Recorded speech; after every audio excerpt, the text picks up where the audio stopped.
Samuelsson. Det här var stora vinnare.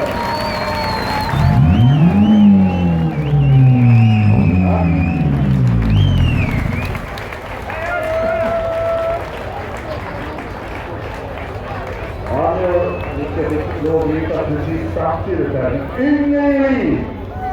Yngve, segergest. Yngve! Så här så har vi nog Hansson där det kommer bli mannen, mittenlegenden så småningom. Ja, bra, duktigt. Första intäckning i våra pokaler här. Du, visa upp Teddy Boys-flaggan nu sen. Har du med det märket? Men en sak vill jag också ha sagt. Vi ska ha reda på för en fullkampad uppnående här. Och gör. Och då är det Anne Nilsson,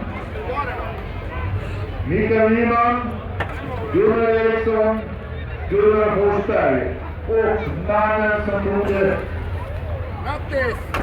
längst från här.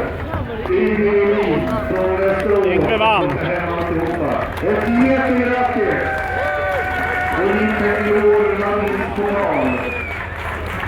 Det här innebär att han är här nästa år också. Och vi får förstöra sin titel.